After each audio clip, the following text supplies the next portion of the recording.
Hello, everybody. Rick, the retired Texan. Hey, before I start this video, let me remind all of you, it's probably pretty dadgum obvious, but let me go ahead and remind you, I am not a doctor. I'm not a trainer. I'm not a nutritionist. I'm not any of that stuff. I'm just a guy on YouTube coming on here talking about what's worked for me in my life and what hasn't, and maybe I can help some folks along the way. Or at the very least, maybe you'll get some level of entertainment out of this. This exciting personality I have might entertain you a little bit. Um, I want to talk to you about how you can significantly increase the quality of your senior years. Because I think we all want to flourish in our senior years. We want to be in good physical and mental condition in our senior years. And I'm going to talk to you about one of the most important things that you have to do to make that happen. Okay. This is extremely important what I'm about to talk to you about. Um, you absolutely must. It's not optional. If you want to enjoy life in your senior years and significantly reduce the possibility of having a debilitating injury, then you must maintain and or grow muscle. It is absolutely imperative. It is not optional. And a lot of us just kind of rock along first half of our life, uh, not thinking much about that. And then you wake up one day and you're 50 years old and you don't have any muscle when you need it the most. And you know what? If that's what you've done in your life, that it is what it is, but it's not too late. You absolutely must start growing some muscle if you don't have any. If you got a lot of muscle, then you got to be proactive about keeping it, because strong muscles equal strong bones. Weak muscles equal weak bones. That is a scientific fact. Okay. It is extremely important to be very proactive about growing muscle. Let's just say 50 years old or older. You better be focused on this big time. Um, you know, your muscles dictate the strength of your bones. That's the way it works. Um, there's also other obvious advantages to having muscle. Um, Muscle burns carbohydrates. Muscle burns carbohydrates even when you're asleep or when you're sedentary, when you're not doing anything. Your muscles work for you around the clock from the standpoint of burning carbohydrates. Your muscles also work for you from the standpoint of healing and recovery. Uh, Amino acids and peptides reside in your muscles. That's where amino acids and peptides live, and you have to have those for proper healing and recovery when you're trying to get over a sickness or an injury. Um, there's also the positive benefits of just being able to do things. I mean, just being able to not be so needy when you get old. Having to have somebody else come over to your house to lift something or something like that.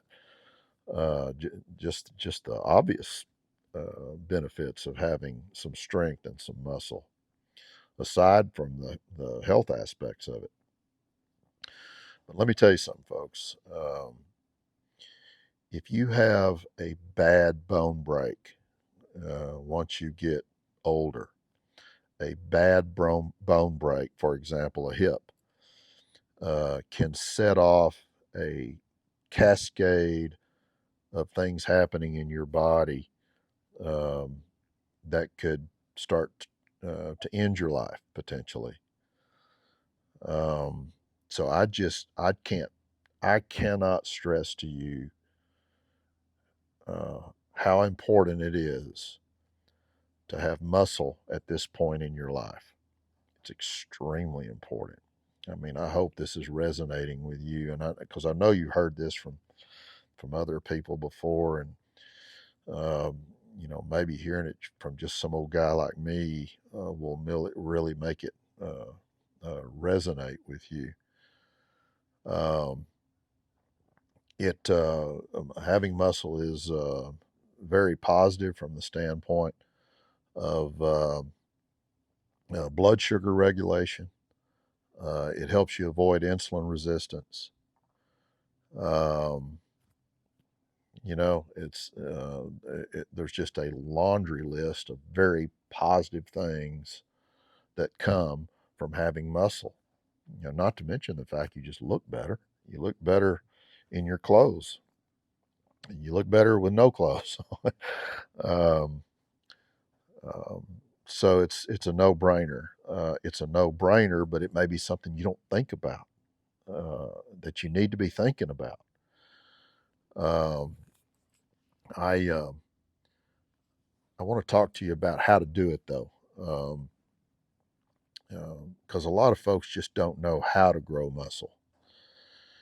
So, the first thing you have to understand is to grow muscle means that you have to tear down muscle. It means you have to exercise, you have to lift things, and you have to lift things until you get to failure. Okay.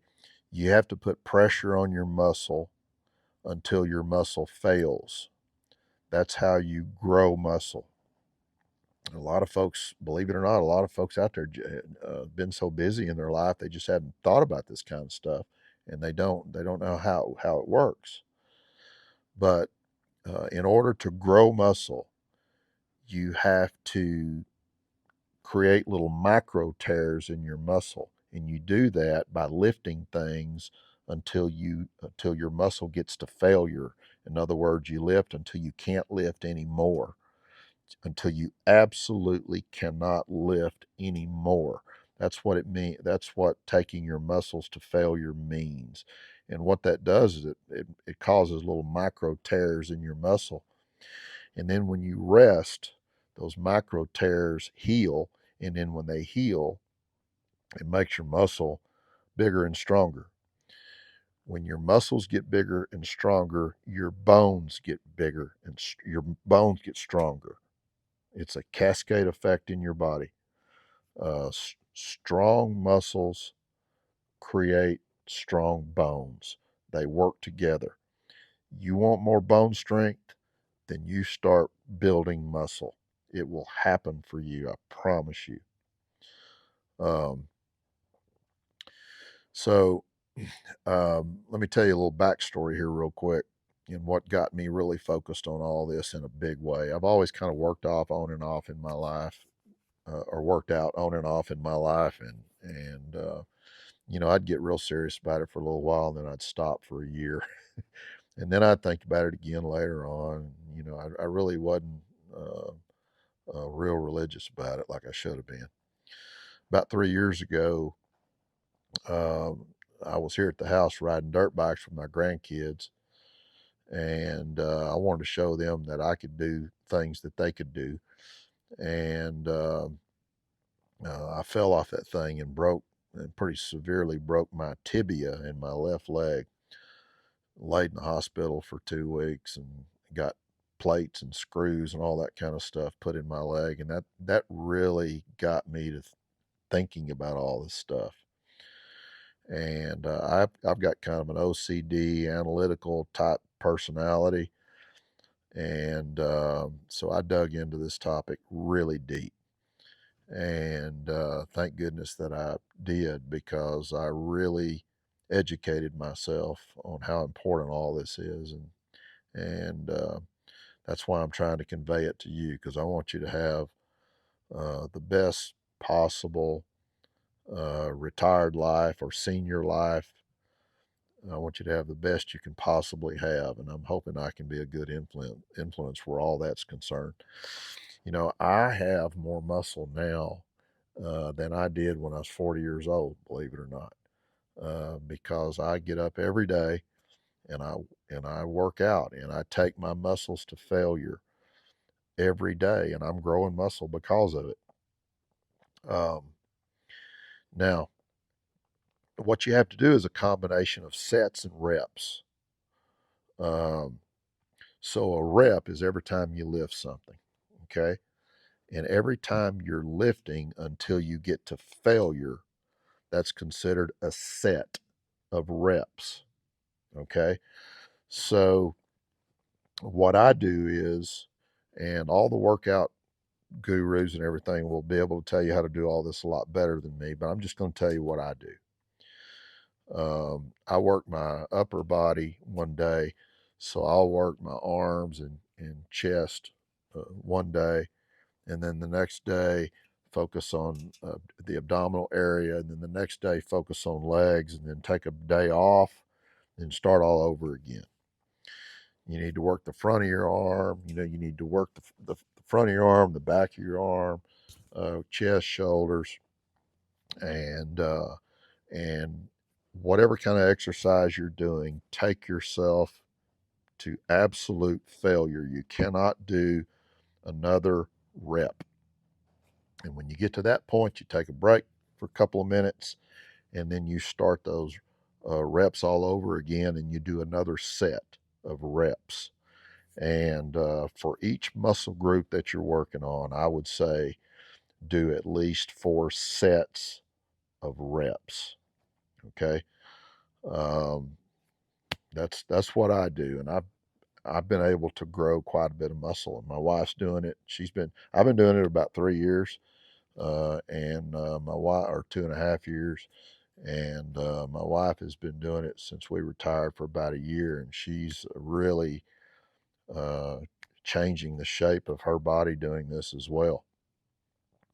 Now you do have to give your body some of the raw materials that it needs to grow the muscle after you do the exercise. So you need to pound your body with protein. You need to consume 1 gram of protein for every pound of your ideal body weight. So if not what you weigh, but your ideal body weight. So if your ideal body weight is 150 pounds, for example, then you need to consume 150 grams of protein every single day. So you know what protein rich foods are. If you don't, you need to Google it and do a little research on it. But protein rich foods are eggs and meat and stuff like that. And you need to do a little research to determine how many grams a day that you are consuming. And more than likely, you're not consuming enough. And if you don't feel like you can get this done with your diet, then you need to consume a whey protein. You can buy a good quality whey protein. You can probably buy it at Walmart, but I know you can get it at places like GNC and all that. But a good quality whey protein will work. You just make whey protein shakes to supplement your diet, but you got to get the right amount of protein in your diet every day. 1 gram for each pound of your ideal body weight. Creatine. Creatine is one of the most researched and studied supplements in the history of the supplement industry. And creatine is one of the most effective supplements that you can take, and it absolutely will help you grow muscle, guaranteed. You do some research on that, and you'll find out what I'm telling you is true. Um, so you take into your body 5 grams a day of creatine every single day, no matter how big or how small you are, and you will greatly benefit from that from the standpoint of growing muscle. It'll take you about a month after you start taking it to see results, but you will see results. Your muscles will start growing, they'll start becoming more vascular. What that creatine does is it pulls moisture into your muscles, and it will help muscle growth. And it is extremely safe supplement. It has been studied by the scientific community for decades, and it is totally safe. So do your own research on that, and you'll find out how safe it is. They even give it to kids in high schools. Don't let anybody tell you protein is bad for your kidneys. It's if you've got healthy kidneys, then protein is not bad for your kidneys. Don't trust me on that. Do your own research, and you'll see that all that is old science that's been completely debunked. Do not be scared to consume protein. Um, I also take a good quality vitamin and mineral supplement.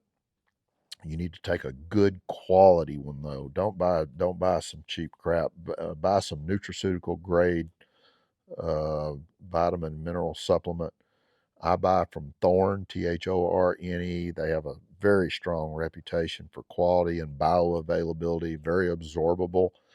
They use a very good high quality formulation of B12. It's a methylated B12, which is very absorbable.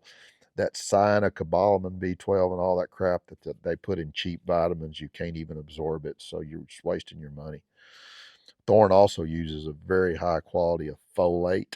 It's methylated folate, and all the cheap ones use this stuff called folic acid that about 30% of the public can't absorb that either. So I think Thorne is a great one personally. Pure Encapsulations is a great company too. Um, but you can do your own research on that and figure that out. But I would recommend taking a good quality multivitamin, multi mineral complex to also give your muscles all the raw materials they need to grow. Um, I would say use machines. You can get like just a total gym. You see Chuck Norris advertising those. That's what I use. I just use a total gym at my house, and I use bands. It you don't have to go to a gym. You just have to do. You have to lift things until your muscles go to failure. And I don't care how you do it. You can use like a total gym machine, those are not expensive. You can use the bands that you put in the door jamb and pull on. Um, and you can even do calisthenic exercises as long as you're absolutely taking those muscles to failure. And you need to work all your muscle groups, top to bottom. Your legs are very important. Don't forget your legs. Um, what I'm talking about here, folks, is imperative. It's not optional if you want to thrive in your senior years. Very important. I want you to be healthy. I want you to enjoy your retirement when you get to that point. And um, what I'm telling you today is one of the keys to living a healthy, flourishing senior life. So I hope this is helpful. Hope it does you some good. It's probably stuff you already know, but maybe hearing it one more time will get you motivated. Until I see you next time, take care.